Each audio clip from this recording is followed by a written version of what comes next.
Real quick before we get started today, I just wanted to let everyone know that I started a new YouTube channel called Let's Read Clips, which basically is a completely separate YouTube channel where each video is just a solo story, so one story per video. And I'm hoping that this bite-sized content will draw in more subscribers, including yourself, that just want to get right to the action with a quick 8 to 10 minute scary story, with a new video uploaded daily. If that sounds awesome, you can find a link to the channel down below in the description or pinned comment. And I always appreciate you guys spreading the word. Thanks so much.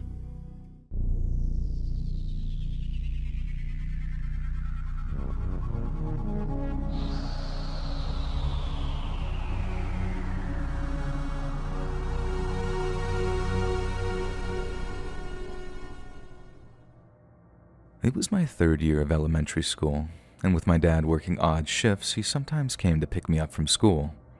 Then this one time, he turns up with my grandma, which was always a welcome surprise. He had to drop her off somewhere on the way home, and she'd be coming back to our place for dinner once she was done. Grandma didn't walk so good back then, as this was back before her hip operation, so more often than not, she needed help getting up large or particularly steep flights of stairs. When we got to wherever we needed to drop Grandma off, we asked my dad if he'd accompany her up the front steps. He obviously wasn't about to say no, so he got out, helped her from the car, and started walking her towards the stairway. It was only steps away from the car, so apparently my dad thought nothing of leaving the key still in the ignition. But I was way too small to notice, and even if I did, I don't think that I'd have the wherewithal to really spot the risk. So they're out of the car, and I don't know what it was that caught my eye, but I leaned forward and to the back to try and reach something under the front seat. It must have been a Pokemon card or Pog or something, because I remember straining really hard for it when, suddenly, someone got back into the driver's seat. This causes me to sit back up in my seat, expecting to see the back of my dad's head in front of me. Only when I look, it's not the back of my dad's head. A total stranger had climbed into the car, and I watched in horror as they closed the driver's side door again and started up the car. I was too stunned to speak at first, and I remember thinking to myself, is this supposed to happen? I mean, for a dude to just so brazenly get into my dad's car like that, there had to be some kind of reason for it, right? But then, as he closed the door and started the engine, obviously intending to drive off, I realized something else was going on, something very bad. When I finally found it in myself to speak, I sort of stammered out something like, "Please don't." I thought the guy might not have known that I was there and he only wanted the car. If he knew I was, then maybe he'd let me out so he could drive off without accidentally kidnapping someone. But then the moment I spoke, he said, "Shut up," and then just drove off with me screaming in the back seat. It's important to note that my dad's SUV had child locks on the rear doors, and with my little sister being a few years younger than 8-year-old me, he kept them locked all the time. So, if I was going to get out, the guy needed to disengage the child locks, and that's how I ended up trapped and unable to escape when I had the chance. As the guy drives off, I'm just wailing like a banshee in the backseat of my dad's SUV, begging this guy to let me go after it dawns on me that he might actually want me too, not just the car. I'm screaming, but the whole time he's screaming back at me to shut the F up or he's gonna kill me. All this other terrifying stuff. I don't know how long this went on for, but I was definitely crying by the time the guy slammed on the brakes, which threw me off my seat because I'd taken my seatbelt off. I was thrown forward into the seat in front of me, and I remember it hurting really bad, but before I had a chance to wonder if anything was broken or not, I heard the distinct sound of the child lock disengaging. The back doors were open, and my escape route was assured. I scrambled to get to the door handle, all to the sound of the car thief in the front seat screaming, "Get the hell out of my car right effing now, kid." He did not need to tell me twice. I ran screaming back up the street, not even bothering to close the door behind me, which I think probably closed on its own from the sheer momentum of the guy zooming off in my dad's car. I ran and kept running until I met my dad in the street, who was in the same kind of hysterics that I was. I remember my dad being in tears too, and I'm not sure who gave us a ride back home, be it a cab or a good Samaritan or something, but the next thing I remember is hugging my mom, crying a lot, and then my dad carrying me to bed so I could sleep the whole thing off. It's a memory that stayed with me for a long time, and I honestly think it's had a profound effect on how I developed as a person. I won't bore you with all the details on that, as I guess they probably belong in another thread, but in terms of recalling how I felt that day, it's something that I used to revisit daily, and a lot of that is down to the fact that they never caught the guy who stole my dad's SUV. This was way back before microchipped cars and stuff like that, and we used to live in a pretty shady area of Newark, so I guess cars had a way of just disappearing around that time. But that also meant that they were unable to track down the car thief, so in my mind, this guy's just walking around New Jersey, waiting to bump into me so I can relive that same crippling terror all over again. Obviously, that didn't ever happen. The odds would be astronomical, but the possibility haunted me, and I mean that in the truest sense of the word.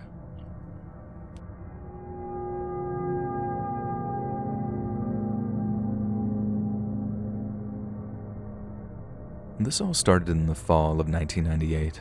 I don't remember much as I was 8, but I do know what my aunt told me, and now that it's been so long, it's probably safe to tell. She and my now ex-uncle lived in a small one-bedroom apartment in a fairly nicer area of town. There were definitely some more crime-ridden areas not far from there, but the complex was gated and you needed a code to get in. Anyway, around early October, quite a few people, including my aunt, started reporting seeing a suspicious man around the complex. He was caught looking into windows of people's apartments and their cars as well as the storage areas, and management was able to confirm that he didn't live there. This all happened until around Halloween when things really went off the rails. According to my uncle, he caught the man snooping around by my aunt's car and decided to confront him, and the man ran away. Again, this was hearsay from my uncle. When he ran, he dropped a bag that my uncle brought into their apartment. He wouldn't let my aunt open it and claimed that he was going to turn it into the police, which we thought that he had, as one day he no longer had this bag anymore. And months go by and this man is still creeping around, but only near my aunt and uncle's apartments, cars, and storage area, and nowhere else. My aunt had called the police many times, and by the time they'd show up, the man would always be gone. Now it's January of 1999, and here's the part that I remember as I was at my Nana's when this happened. My aunt called my grandpa in hysterics. She caught the man with his face pressed on the glass of her bedroom window, watching her while my uncle was away on a work trip, and when he realized that he was caught, he tried to break open her window and get inside. My grandpa grabbed his .45 and headed out to the car with my Nana, and I was following him all the way, begging him to let the cops handle it, and if he was going to go anyways, to just leave his gun at home, but he didn't. It took quite a few hours for my grandpa to finally return home, but when he did, this is what he told us. This man was in the apartment complex dealing drugs.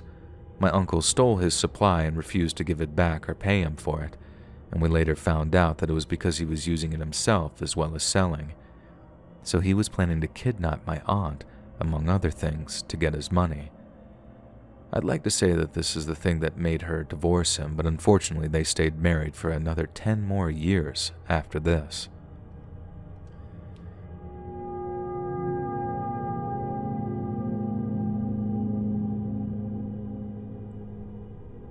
Back when I was in middle school, newly 14 to be exact, I used to live way out in the woods, about 15 minutes drive away from the nearest small town.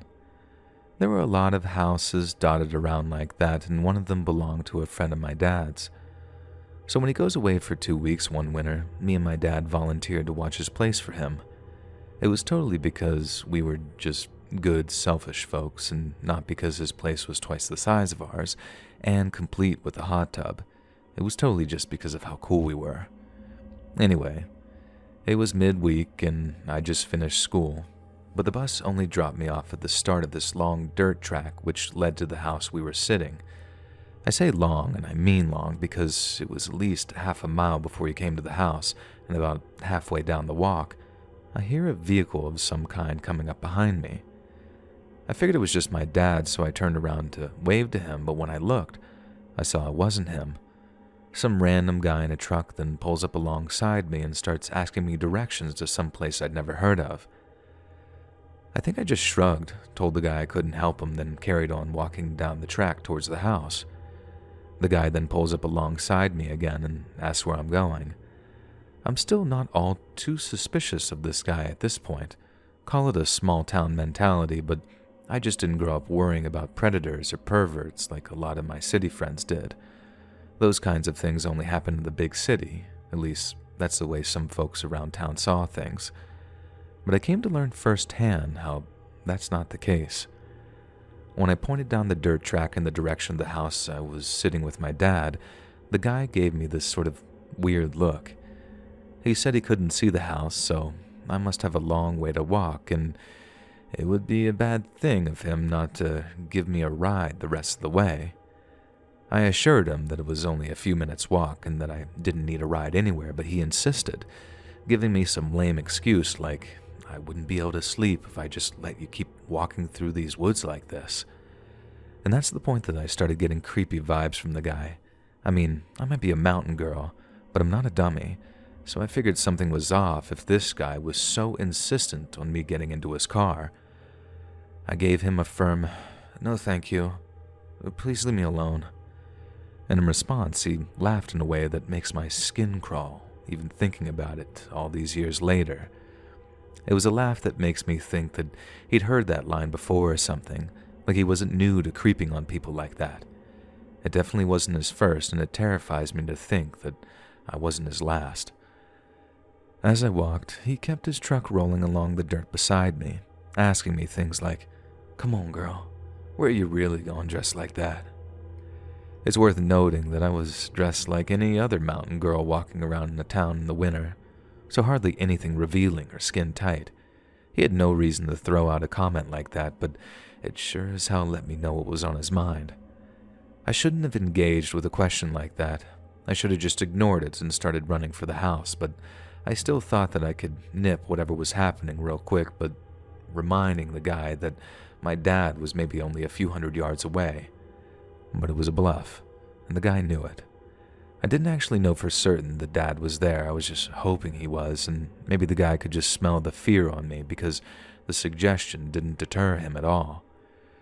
Finally, he made some other lewd comment, an aggressive one this time, one I don't care to repeat, and instead of just sticking it out and taking the abuse, I started to run. And that's when he started chasing me. Hearing the guy's engine rev so loud as he followed me up the track, that sound actually haunted my nightmares for weeks afterwards. It was this, oh God, oh please no kind of moment where what had once been lurking suspicions erupted into full-blown terror. I hate to hammer the point, but I didn't think things like that happened in a town like mine. I thought things were all sunshine and rainbows aside from the odd DUI that had the old woman tutting in their little beauty parlors. And even if they did, what were the chances something awful was going to happen to me of all people? And that was the day that I learned that sometimes you are that person. You're the one they look at and think, they're mine. Looking back, I know the guy didn't want to run me over, but it was sure as hell feeling that way, and as I turned into the driveway of the house we were sitting, I heard his truck follow me. I ran up to the door, tried to get my key into the lock, and that's where I stumbled, so to speak. Me struggling to find the right key gave him all the time he needed to get out of his truck, run up the steps, and grab me. I screamed so loud that I burst a blood vessel in my eye. It was so bad that almost the entirety of my right eye was completely blood red afterward. People thought that he might have hit me or something, but he didn't. He just wrapped one arm around my whole body, grabbed me by the hair, and started dragging me back to his truck. I can't even begin to describe things that were going through my head in that moment. It was like every horror movie I'd ever watched was flashing through my brain, and I was the star of all of them. I honestly thought that was going to be the end of my life, or at least my life as I knew it. I'd be that girl you see in all the news reports, on milk cartons, or on America's Most Wanted. People would talk about me briefly, how sad and scary my meaningless life was, and then they just move on. But thankfully, I really do mean thanks to God, things didn't end that way, as you're probably already aware since I'm writing this to begin with. Instead, I saw something truly horrifying, something that no girl should ever have to witness, and somehow it makes me feel safe and warm to remember it. I saw my own father become a monster before my very eyes. He turned into the driveway in his own truck, right as the guy was about to try and throw me into the passenger side of his vehicle. He was planning on picking up a few groceries and had played a kind of game with himself to see if he could beat me back to the house before I got home from school. He lost his little game, but oh my God, did he show up at the right moment. He beat the ever-living snot out of that guy, and he was an animal when he did it. He didn't ask questions, he didn't say anything to the guy, he didn't need to. He just punched the guy's lights out, got me into the house, and then beat the guy to a bloody pulp right there on the driveway, while I watched from a window with 911 on the phone. The guy begged for his life. He begged my dad to just stop and call the cops, but he didn't. He kept hitting the guy until his words came out all garbled, and then he carried on hitting him when he stopped talking altogether. When I told the operator what my dad was doing, she told me to ask him to stop, and it was only when I realized that he might go to jail for killing the guy that I screamed at him to stop. I had to scream 3 times, "Dad, stop, the cops are coming," before he finally stopped punching the guy, and then he just rolled him over, totally out of breath, and sat on the guy's back while he wheezed. The guy who tried to snatch me broke his parole conditions and went back to prison to await fresh charges. I'll be 31 when he gets out, and that's if his fellow inmates don't get him first, and they know what he did. I know they do, and that brings me comfort at night. As for my dad, he didn't spend a single minute in jail for what he did, and as one deputy said to him, "Not a jury in the country would return a guilty verdict to a father seeking to protect his daughter from a man like that."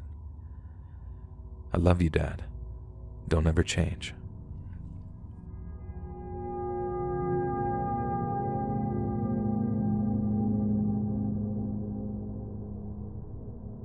Hey guys, this isn't your typical Let's Not Meet kind of story, but it was one of the most terrifying experiences I'd ever gone through. I've changed the names in this story for my own safety. Now for some background information, at the time of this story, I was an 18-year-old girl right out of high school. I was a very naive person and always wanted to believe that everyone had no ill intentions and only kindness in their hearts. I had just gotten out of a long-term relationship, so being the freshly 18-year-old I was, I downloaded Tinder to explore my options.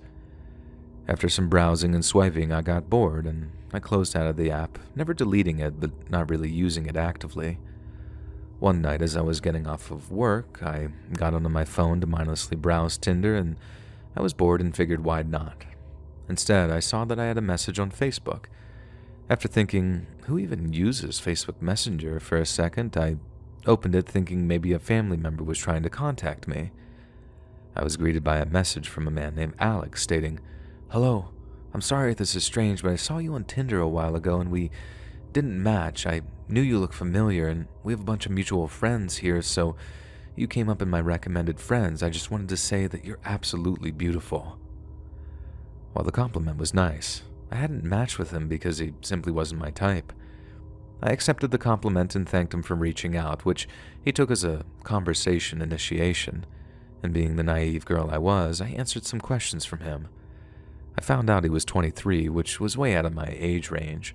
I told him that he was too old for me anyways, as I was freshly 18, and I went to sleep and didn't hear from him for a little while.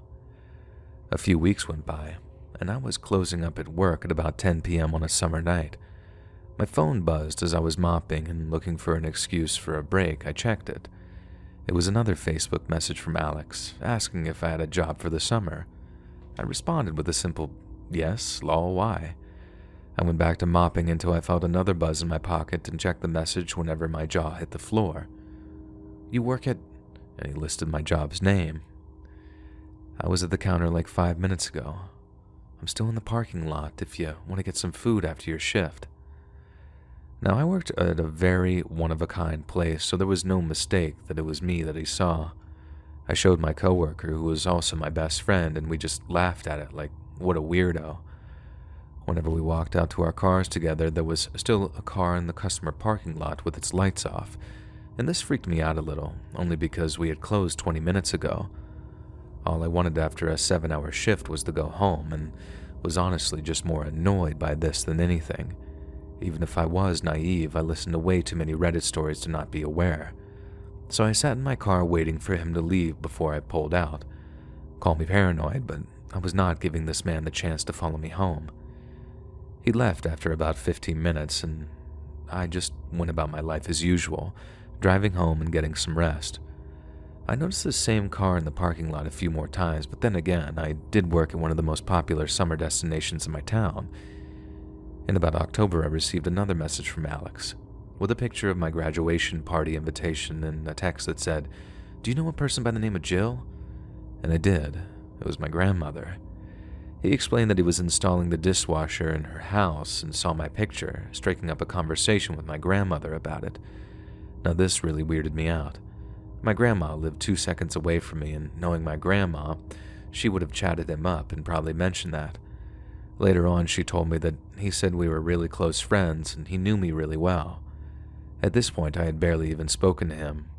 He then proceeded to ask me to go to a party with him that night, but I was out of the state with some friends for the weekend. After explaining that, he again asked me for a chance at a date. I thanked him. The flattery was sweet, but explained that he was a little too old for me and he wasn't my type anyways. I laughed off the situation with my friends, but something about it just gave me this awful gut feeling. The next encounter I had with him was by far the strangest. Our town does a little Christmas light-up night every year, and with my sister being in the marching band that marched in the parade, I went with a group of friends to support her.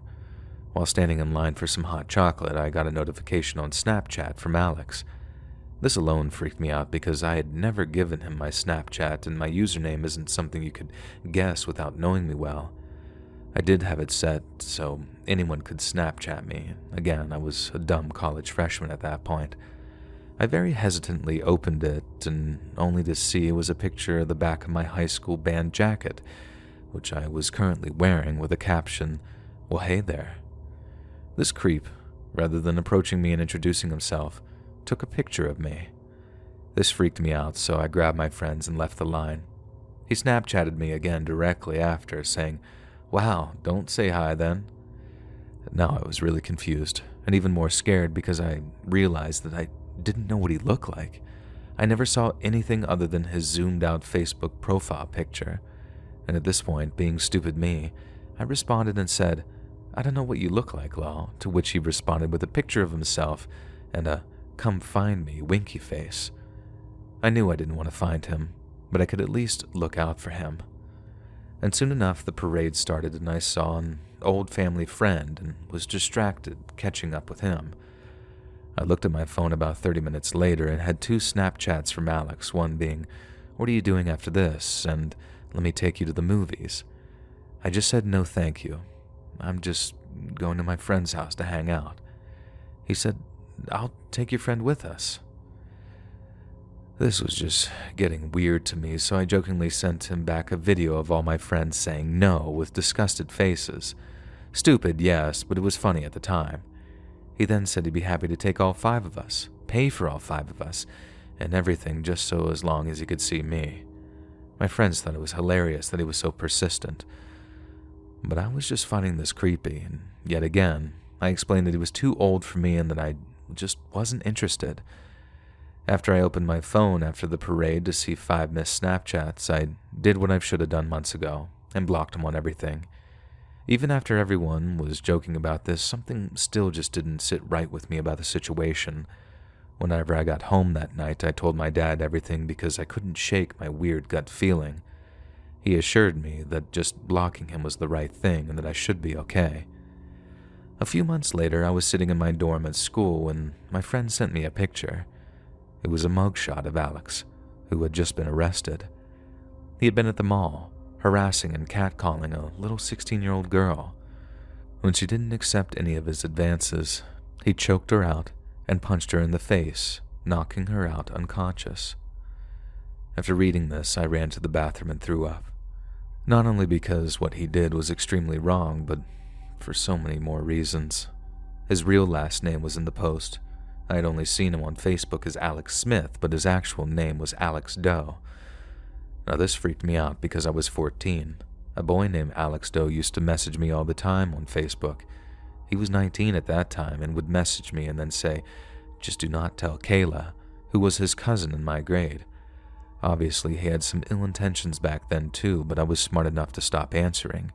So I stopped answering until I saw one day that he got arrested for sending an illicit image to an underage boy. After all of this time, just now finding out this was the same guy made me sick to my stomach. I knew I should have trusted my gut about him. He recently got out of prison and tried following my Instagram again, to which I blocked him there. He has always made it back into my life in little ways, like hitting on my underage sister. I haven't heard from him or seen him in almost 2 years at this point, but I'd really prefer to keep it that way.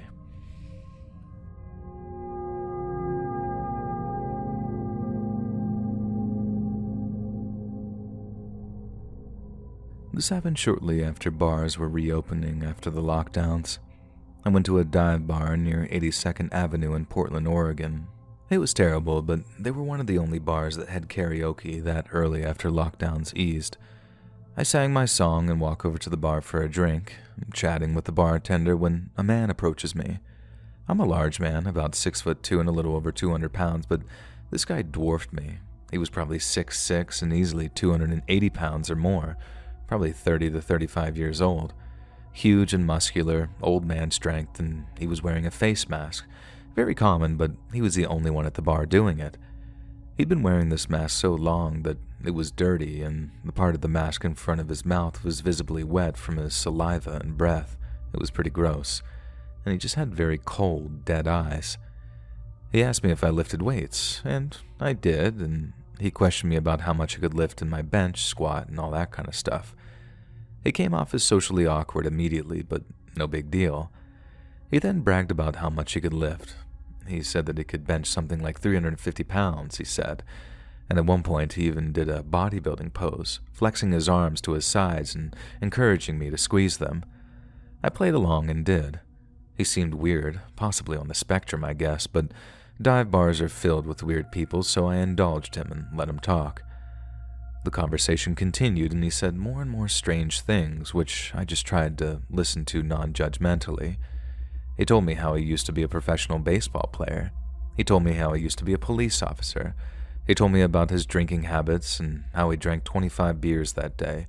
Not impossible for a dude his size, I thought. At this point, I feel this guy is really strange, probably completely full of it, and even makes me a little uncomfortable, but I maintained a calm demeanor because I was also curious what else he had to say. And that's when he shifted to talking about women. He said he'd noticed how I talked with the female bartender and how we had a nice rapport. He asked me about how to talk to women, what kinds of things to talk about, and then came the first real red flag when he said, "But how do you get them to trust you?" I tried to keep a straight, non-judgmental face through at this rather alarming question. At this point, I didn't think he was dangerous, but I didn't feel good about teaching someone how to behave to gain someone's trust. But I also felt like I needed to keep him talking, so I just said generic things about being honest and caring, as opposed to specific things to do or say. And then it gets weirder. He asked me if I like to enter from the back door. I said, and truthfully, I didn't know, as at that point I never actually tried it. He tells me he likes it, a lot. It's his preferred method.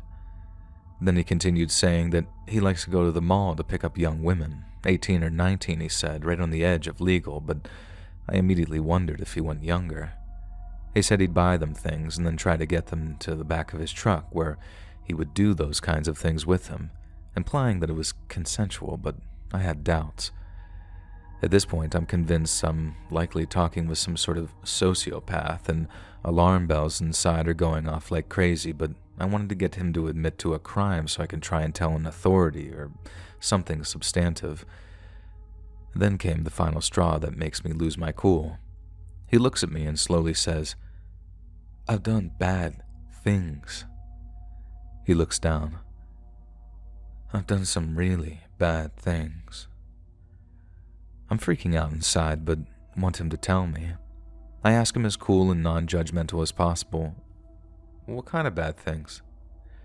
But my body language must have communicated that I was neither cool nor judgmental, and he shut down, and conversation ended shortly after. I went home that night and looked up the name he gave me. Surely a former baseball player or police officer would have some kind of online record, but nothing came up. I'll never forget that encounter, and regret not figuring out a way to ID him and failing to keep my cool enough to get him to admit to a crime. I wonder if he's still out there luring young women to his truck. All I can say is be safe.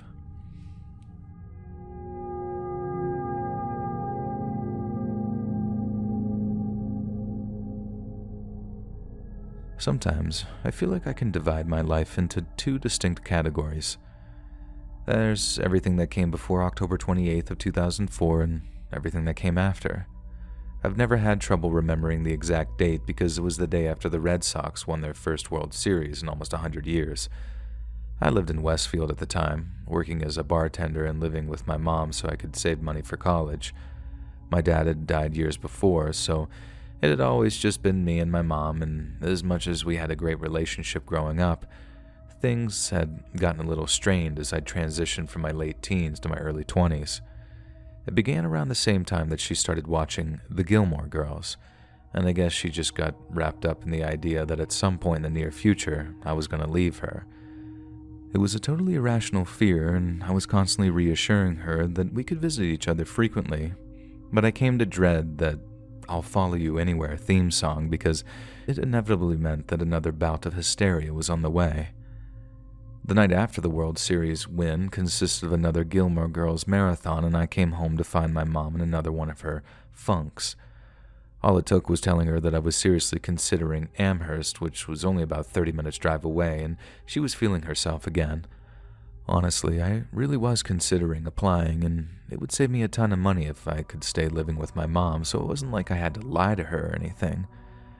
After that, I fixed myself a plate of leftovers and convinced my mom to turn over from the Gilmore Girls, and we shared a few laughs watching drunk Red Sox fans injure themselves during the previous night's celebrations.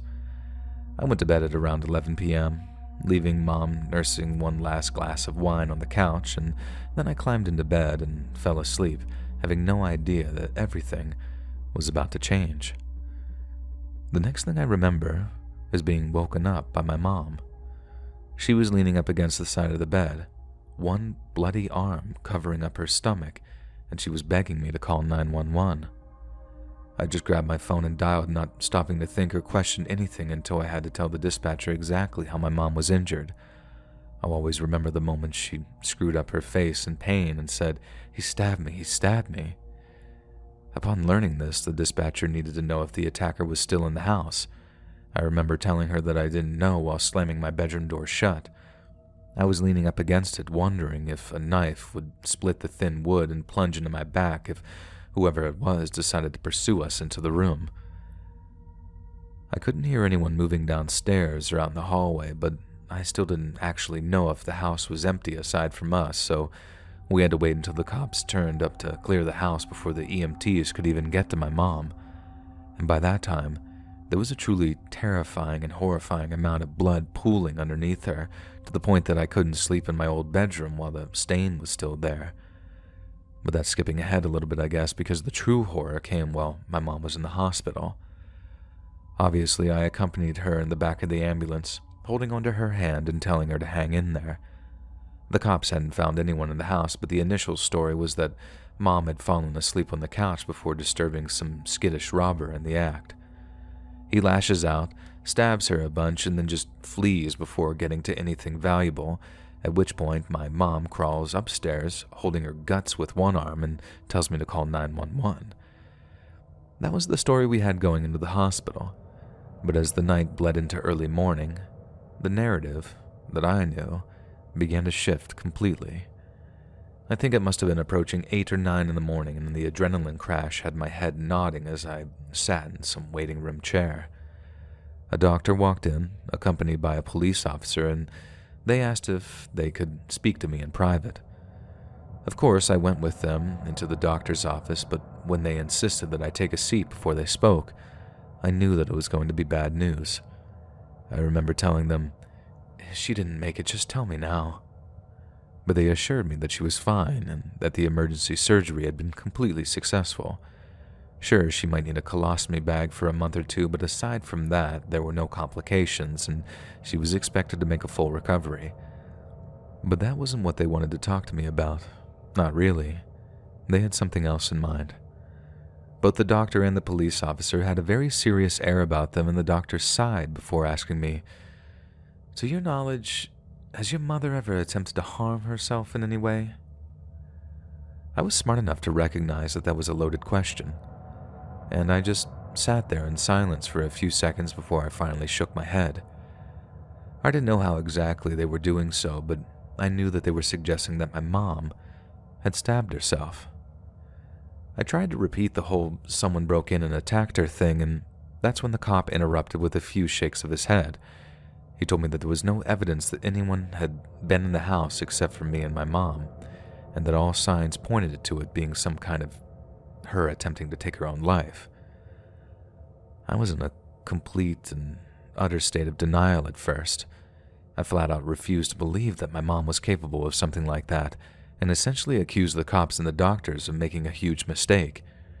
When they doubled down on it, I accused them of being incompetent. It took a long time for me to finally accept that what they were telling me might actually be the truth, and that it might possibly be down to me to get her to admit the truth. I was 22, just 22 years old, and these two grown adult men were telling me that I had to do their job for them. It makes much more sense to me now. She was much more likely to open up to me than anyone else, but I still didn't quite believe that she was capable of such a thing. I was still convinced that there had to be some kind of mistake. If anything, I wanted to ask her just so I could hear her tell me, "No, I don't know what those idiots are talking about. Someone attacked me." Only she couldn't tell me that. Not repeatedly anyway, because it wasn't true. She had hurt herself. It might have taken days for her to finally admit it, but she did. And when she did, I felt my heart break in my chest. I mean that in the truest sense, too. It was a physical sensation. I couldn't make sense of why she'd go and do something so horrible to herself until it hit me. She did it because she didn't want me to leave. I have a sense that some of you are going to think that's strangely heartwarming or wholesome in a way, and that it was all just a manifestation of their mother's love. I had one aunt give me some barely veiled comment about how it was basically my fault, that she was so scared to be alone that it had driven her crazy. "Maybe some of it is leftover darkness from your father passing," she said. And all I hear from other people is that I have to be patient and understanding. Mental illness shouldn't have a stigma attached to it. And they're right. I 1000% agree with that. But I feel like a prisoner now. Mom spent a few weeks in a kind of low-security psychiatric hospital, a super modern one that looked more like a rehab or a 3-star resort than a hospital or a prison. The doctors just said that she was exhausted and that she'd been hiding her depression from us until one day it just all boiled over. She was released, but stayed on her meds for a few months until she was well enough to wean herself off of them. I took care of her, we all did. She has a lot of sisters, which makes for an amazing support network, but the whole time I found myself feeling this sort of residual contempt for her. No matter where I go or what I do with my life, I know that I'll never be able to stray too far from her for any considerable length of time. I like having her close, but it also kind of feels like I have a very needy second child. She's much better these days, and I honestly don't think she'd try anything like that again, but the fear is always there for me. I guess I probably need to get some therapy or something. Maybe all my anger is just a way of me dealing with how terrified I am of losing her. I love my mom a lot, and to think my relationship with her could just be snatched away because of something dark that's festering in her own mind, that's just about the most frightening thing that I can possibly think of.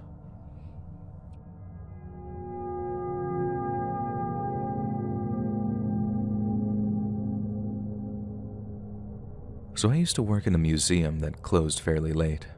During summer, we'd be open until about 10 p.m., and living in the city, I unfortunately had to always pass very crowded places in order to get home. This happened when I stopped to get some food in a restaurant near a shopping center on my way home. As I left the tram, a guy immediately stopped me to ask for a donation.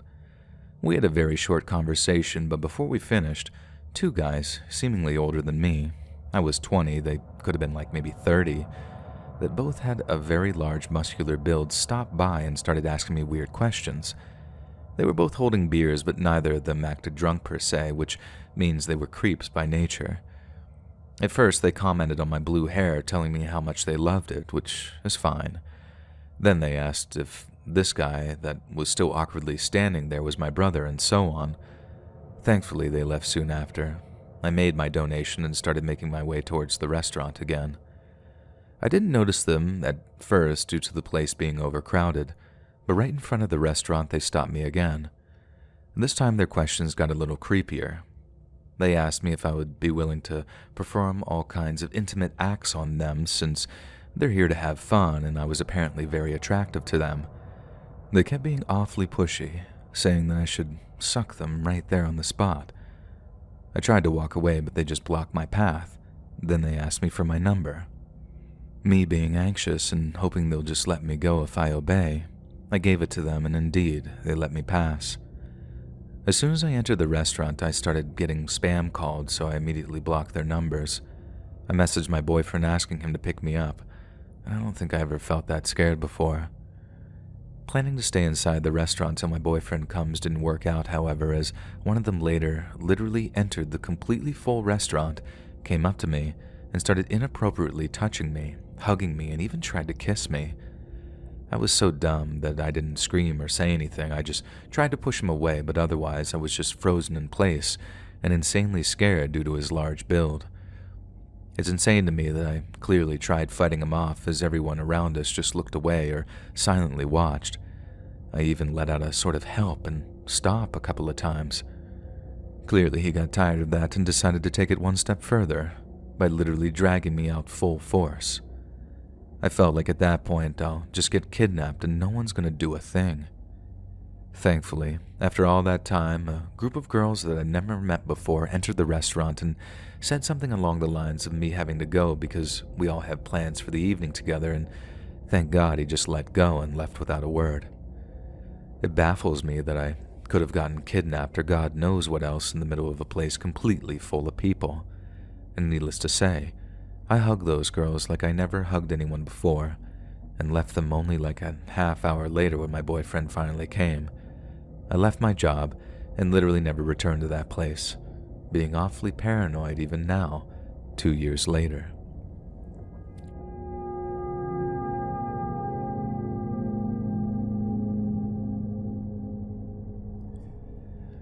Nine years ago today, I was working as a tree surgeon in my hometown of Limerick here in Ireland.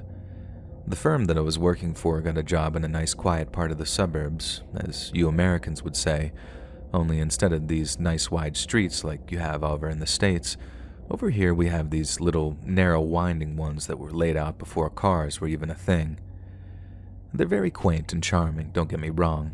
I'm grateful to have been born in such a beautiful place, but they're a right bugger to work in, and the street in question was so small that we didn't even have space to park a wood chipper. That meant that I had to cut all the smaller branches inside of our trailer so that we had enough space to transport them all away. A lot of people would since ask me why I do something with an increased risk for just the sake of leaving a neat and tidy job site, but the simple truth is, if you leave a load of wood and sawdust around, you'll simply not be paid for your work. On top of that, using the chainsaw inside of a trailer, which was just the smallish kind that you see on the back of four-wheel drives, was something that we'd done many times before without incident. All you have to do is keep the blades away from the metal sides of the trailer and you're grand. And I was grand, right up until I wasn't. Honestly, I have no idea how it happened. All I remembered is a sudden jolt through my brains, then what felt like a punch to my throat. There was a moment of confusion because the impact wasn't that painful, but I knew that I'd hurt myself somehow because I could feel the top of my t-shirt getting all warm and wet. I stepped down from the trailer and that's when I saw just how much I was bleeding. Then, when I tried to take a breath, it felt labored. My boss was standing just a few feet away, but then before I could reach out to grab him, someone else shouted something about an accident and he turned around to see me. The look on his face said it all. He turned white as a sheet, then lunged for my neck, clamping both hands over what I realized was a wound. And that's when I knew how bad it was. When everyone started screaming and shouting, seeing my own blood just didn't do it for some reason, but hearing everyone's terror drove the point home. I was literally dying. One of the lads that I was working with at the time, a Polish guy that he suddenly appears with the first aid kit that we kept in the van, and then he pulled out some kind of gauze bandage and started wrapping it around my neck. He was trying his best to stop the bleeding, to the point that my boss was scared that he was going to throttle me, and I was just lying there, letting him do his thing with this really weird sense of calm having come over me. I appreciated everything that they were doing for me, trying to save my life and all that, but come on. I'd cut my bloody throat open, and I was convinced that I was a goner. I remember listening to one of the other lads calling 999, telling the person on the other end how badly we needed the ambulance, and thinking how sad it was that those words would be the last that I'd ever hear. Not sad like boo-hoo. I mean, sad like what a bollocks end to my life, some crappy accident at work. Any second now, I thought. I'll close my eyes. It'll be just like going to sleep. And when I open them again, I'll be with my Nana and Granddad. It's so spooky thinking back on it now because it's the scariest thing that's ever happened to me. I don't know where all the calmness came from. I had no idea that I had it in me. But then the minutes went by and I'm thinking, alright, I don't feel so terrible. I can still breathe and all that, maybe I'll survive for a bit. A few minutes later, I started hearing sirens and the lads are going, "This is you now. Hang on, big man, you'll be alright," and all that kind of stuff. The paramedics got me on a stretcher, stuck something in my arm, then loaded me onto the back of the ambulance. One of the lads were allowed in with me and he kept all the words of encouragement as he went. I just remember looking at my legs the whole time, then having to squint all these lights that were in my face. And the last thing I remember before everything went black was a doctor telling me that they were about to put me to sleep so they could have a look at my neck. His last words to me were, "Everything's going to be fine." And I distinctly remember thinking, "You liar." Turns out, he wasn't lying, and I woke up God knows how long after with my neck all wrapped up in gauze. I thought I'd be in the hospital for a month getting well again, but I was only in there for a week. I can promise you, though, it felt a lot longer than that. The worst part of every day was when I had to get my tracheostomy dressing changed. It wasn't all that painful, but it was psychologically horrible because you can feel where there's a bloody great hole in your neck. And apart from that, though, I'm honestly quite surprised at myself for how I handled the whole thing. Like I said before, it's honestly really frightening to think back to how calm I was about losing my life. It felt like more of an annoyance or inconvenience than anything tragic or scary, and the recovery was 100 times worse than the accident itself. The doctors tested me for PTSD and all that kind of stuff in the months that followed, but I honestly think all the lads that I was working with came off worse than me in that department. A good example would be when I went back to work. I said I didn't mind getting back on the saws if it wasn't cooped up in the trailer, but my boss was having none of it. That was 3 weeks later. Just 3 weeks, and that's the craziest part to me. You think that being close to dying would mean more of a recovery time, and I suppose I would have been entitled to more time off, but the idea of sitting around on my butt doing nothing was fit to drive me mad.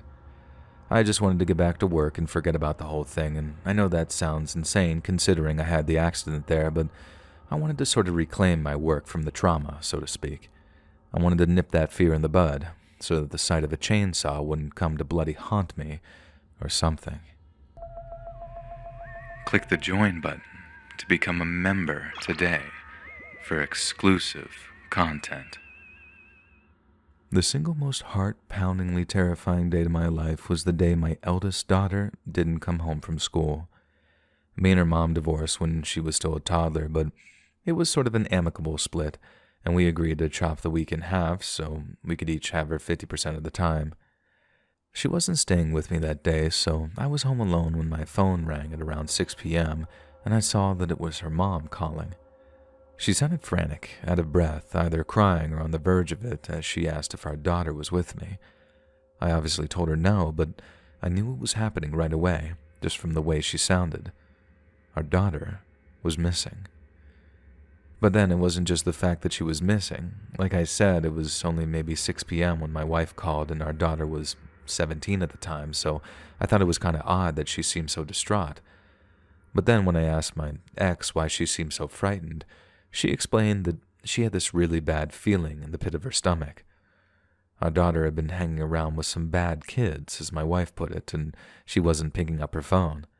I knew firsthand that if our kid didn't want to talk, she'd X your call, then text you saying, "Leave me alone," or something to that effect. So the fact that she wasn't picking up at all and the calls were just going to voicemail each time, that confirmed in my ex's mind that something bad was going on. I love my ex. She's one of my best friends in the world, and I know that might sound crazy to some folks, but I trust her with my kid's life, which is more valuable to me than my own. So I called the cops. I told the dispatcher that we urgently need someone to find our daughter, and she put me through to a cop who was better trained to handle the situation. This officer started taking down all kinds of details about potential hangouts and promised that 2 uniformed officers would visit each of the places as quickly as they could manage, but in the meantime, the lady had a job for me. When she asked if I knew anyone who might be connected to my daughter via social media, I realized that I did. She has a cousin about her age who lives up in Maryland, and the 2 stayed connected via Facebook and Snapchat. Our daughter did not allow us to follow her socials. She was way too private for that, but I was almost certain that she'd be connected to our cousin's account, which would in turn allow us to read statuses and maybe comments. And that's how we figured out where she was. From some comment one of her friends left on someone else's picture or post. Her cousin seemed almost certain that she was at this one particular place. All she knew was the name, but that was all we needed. The cops swooped in, gained access to wherever they were, and found my daughter and a friend of hers overdosing on heroin. Both were rushed to a hospital, but luckily this was right about the same time that Narcan was coming into circulation among EMTs and nurses. If they'd have done something so reckless and foolish just a year or so before, I think they'd have both lost their lives. Instead, they each made full recoveries and were discharged later that night. To say that I was angry just wouldn't even put a dent into how I was feeling. I was 100 different emotions all wrapped into one, and they each came out at different times. At first, I was just so relieved that she was okay that I actually wept with joy. But then when it came time to putting her into bed for the night, I had to have my ex take over so I could just remove myself from the whole situation. It bubbled up all at once, this one burning question of why? Why would you do something like this? But I knew it wasn't the time or place. She's much better these days, and she's all about clean living, which is a huge relief for me and her mom. There was a time when we thought that the OD would be the start of something very long and very difficult for us, but thankfully, it scared her right onto the right path. I just wish that she could have learned her lesson some other way, instead of almost scaring me and her other half to death.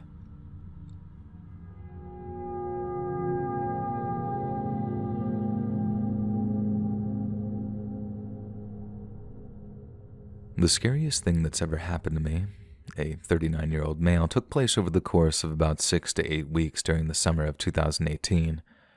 Around mid-July, New England had this amazing stretch of good weather which my wife and I took full advantage of.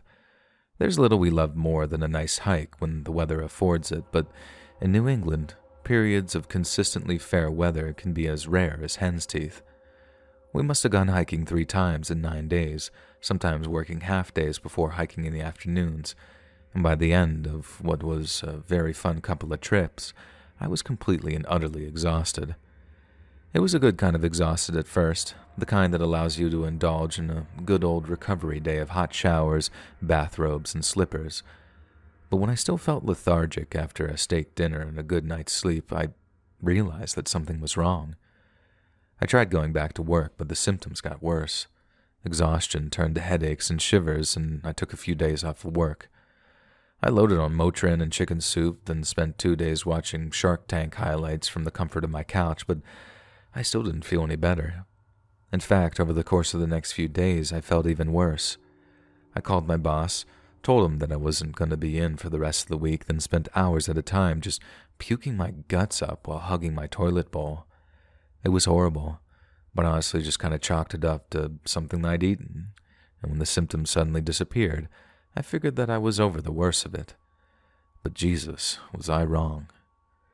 I was about a week in the clear, back to work and my usual routine when I woke up in the middle of the night with the mother of all headaches. I had to take a ton of painkillers to just get back to sleep, and when I woke up several hours later, I felt even worse. I tried to get out of bed to get myself a glass of water, only to find that my legs wouldn't hold my weight. Or rather, they could, but only for a few steps before they felt so weak that I had to sit down. Bringing up my doctor's number was almost impossible, as trying to focus on my phone screen made my head spin and ache. In the end, I had to get my wife to do it for me, and we arranged for a home visit later on that morning.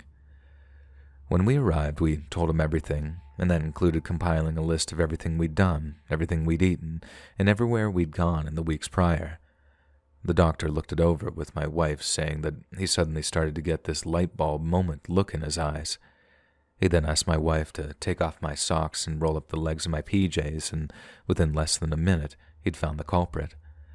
Just above my ankle, right where my hiking sock would have ended, was a tiny little wound.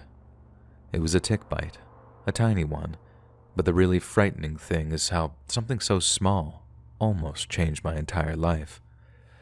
Most tick bites are just an irritation. This one I barely even felt, but it just so happened to give me a disease that I honestly wouldn't wish on my worst enemy. Tick-borne encephalitis, from what I understand. It makes your brain swell up, which is most definitely not good for it. And that's what caused my second round of symptoms, and it's what makes the disease so cruel in a way. You think you're all better again, and then just out of nowhere, it hits you with that part that's even worse. There's no actual treatment for it either. You just manage the pain, drink plenty of water, and with most people it just goes away on its own. So all in all, I think I was off of work for a month in total, maybe a few days more, but I was one of the lucky ones who made a full recovery. Other people, they don't get so lucky, but I guess that's a whole other story and something I definitely don't want to think about. The scariest part by far was not knowing what was wrong with me. I mean, the way it affected me physically, then mentally, I honestly felt like I was turning into a zombie or something. I could feel myself getting weaker and how it got harder and harder to even think coherent thoughts. Like I said, I wouldn't wish it on my worst enemies, so please, wear long pants while you're out hiking. Swamp butt can suck, I feel your pain, but a little diaper rash is a lot more preferable than having your whole brain swell up. Trust me on that one.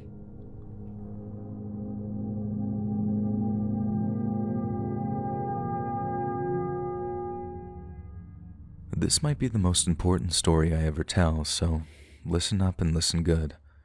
A few months ago now, I was in the shower washing the old crown jewels when I felt a bit of painful twinge coming from my right plum. Now, given that I was washing a particularly sensitive part of the male anatomy, I just thought that I'd been too overzealous and had accidentally injured myself. After I got out of the shower, my right testicle felt a bit swollen and sore, but as anybody will tell you, they're prone to do that after you get a bit of a knock, and anyway, a few days go by and the problem doesn't really seem to go away. There was no pain or anything, but I definitely noticed a difference in size between the two. My right plum still felt quite rigid, while my left one felt unusually small. Now, what I didn't feel on either of them were any scary lumps or anything like that. As men, we're told to check for lumps on our testes on a regular basis, but I didn't feel any lumps, so that was a huge weight off my mind, and I figured the whole thing would just go away if I just got some rest and just sort of protected that general area. After about a month of having the same medical issue, I finally decided to give the doctors a ring. I know we're warned not to do this, but I'd looked up my symptoms online and decided it was one of two things. One required surgery, which was very scary, while another just needed antibiotics, which wasn't as scary, so While crossing all my fingers and toes that it was the condition that required the old sleepy, choppy, I booked myself a doctor's appointment before attending it on the next day. I got called into the doctor's office, told him what the issue was, and then was told that I needed to be examined. Because of the sensitive nature of the examination, physically and ethically, I was told that there had to be a chaperone present. So minutes later, in walks this guy who looked like he was just on work experience, and he looked terrified. He'd obviously been told, "Sorry, but you're going to have to watch me examine this patient's, old jewels, just in case I start touching him." It's a very professional way of doing things and keeps doctors accountable, but my God, this guy really didn't want to be there. Weirdly enough, that made me feel a lot better about the whole thing, having seen that there was someone in the room even more nervous than I was. I even cracked a joke to him, telling him that I hoped that he'd already had his lunch for the day. I got a smile going, and after that, the atmosphere got quite relaxed. Well, as relaxed as they were ever going to be, given the circumstances. So the doctor had a little look at myself and did a bit of poking and prodding, and then told me what he'd found. He too couldn't find any lumps, but there was still an obvious size difference and rigidity to my right testy. I needed some kind of treatment, all right. He just didn't know what. It was about this time that I asked him, "So you don't think it's the big C then, right?" Obviously referring to cancer, and he told me no. According to the doctor, if it was indeed the big C, it'd be the first kind that he'd ever seen that manifested itself with no other symptoms. Speaking of which, some of the symptoms of testicular cancer are really scary. The doctor asked me about my new headaches, new pains in my lower back, both of which I wasn't experiencing. But then he asked me if I'd had, and I'll try to phrase this in a way that's less gross and more amusing, leaky nipples. There wasn't all that much time to process what he just said, and since I hadn't had any leakage, I just told him no and we moved on. Then at the end of my appointment, the doctor told me that I didn't have too much to worry about, but that he was going to put me on what Britain's National Health Service calls the cancer pathway. I was told not to let the terminology spook me too much, as it was merely the medical pathway that all men are sent down when there are mysterious but concerning problems with, the stuff downstairs. I tell him okay, I thank him, then I leave the office and head home. About 3 weeks later, I get a call from a nurse asking me to come in for an ultrasound. There was still no pains down there, but the problem still hadn't gone away, so as you can imagine, I was very keen to get things sorted as quickly as possible. On the day itself, I head down to the hospital, I get my ultrasound, and then this very pleasant Indian doctor calls me into his office. I should have known that I was about to get bad news, as this guy was like a walking ASMR YouTube channel. Honestly, everything from the way he tapped his pen on his palm to the ultra-calm, slightly accented English that he spoke with was like it was tailor-made to keep a person just chill, even in the face of something, well, I'll just tell you. The doctor sat me down, talked me through the ultrasound results, then hit me with the news in such a jumbled drip-feed way that it was slightly disorienting. The mass in my right testy wasn't confirmed as being cancer, but the medical playbook said to remove the whole thing so as to not take any chances. There was a minuscule chance that it wasn't cancer, and was some other undiagnosable issue, but the longer it stayed in my body, the higher the risk of it spreading. It was a better safe than sorry kind of deal, and when it actually hit me that I was going to have one of my balls removed, I literally felt the color drain from my face. I tried to act as calm and collected as I could possibly manage, but I still felt like I was about to fall out of my chair. I mean that literally, too. Like I kept leaning forward to listen to the doctor more intently, and in the end, a pinch more lean, and I'd have toppled out of my chair. Shell-shocked is the word I wanted to use, not shocking. Shocking is when some Hollywood starlet is discovered to be lying about domestic abuse, whereas finding out you need to have a body part chopped off to save your life, that's another feeling entirely. What brought me back was the doctor saying, "I'm so sorry," after I'd been quiet for a minute or two. I don't quite know what came over me, but I suddenly felt incredibly sorry for the doctor who had been forced to give me the news. Slight tangent, but I'd actually dated a hematology consultant during lockdown, and one of the big parts of her job was telling people that they had cancer, blood cancer too, not nearly as simple as testicular cancer. I realized I felt incredibly bad for her, and it made sense why she was so keen on getting a bottle of wine or two on a Friday night. She spent all week telling people that they were dying, and she was only barely staying psychologically afloat. And maybe that's what did it, thinking of her and not wanting this doctor to feel that same sort of guilt. I understand they've got nothing to feel guilty about, but trying to explain that to someone who had to deliver bad news day in and day out, it's not nearly as simple as it seems.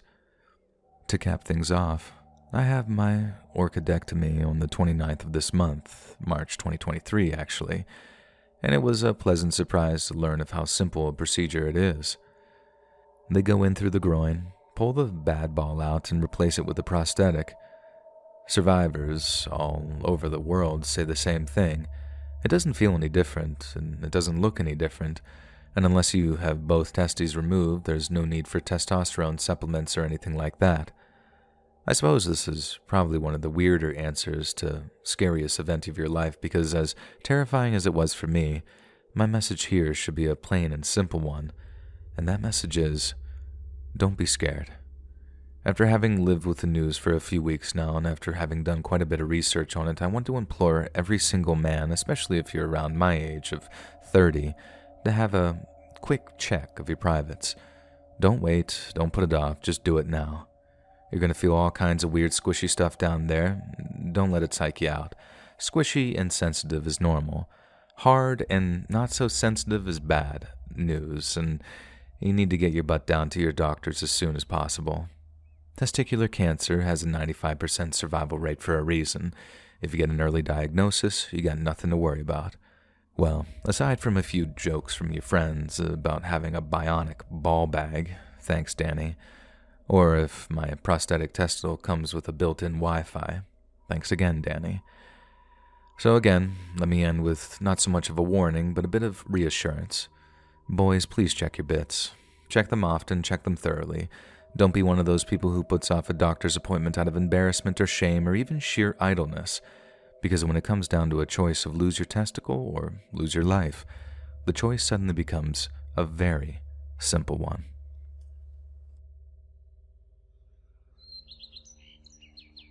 Hey friends, thanks for listening. Click that notification bell to be alerted of all future narrations. I release new videos every Monday, Wednesday, and Friday at 7 p.m. EST. And there are some super fun live streams every Sunday, Tuesday, and Thursday night. I'd love to see you there. If you got a story, be sure to submit them to my subreddit, r/LetsReadOfficial, and you might even hear your story featured on the next video. And if you want to support me even more, grab early access to all future narrations and bonus content over on Patreon, or click that big join button to hear about the extra perks offered for the channel. And check out the Let's Read podcast, where you can hear all of these stories in big compilations and save huge on data, located anywhere you listen to podcasts. Links in the description below. Thanks so much, friends. And remember, season your crabs with Old Bay.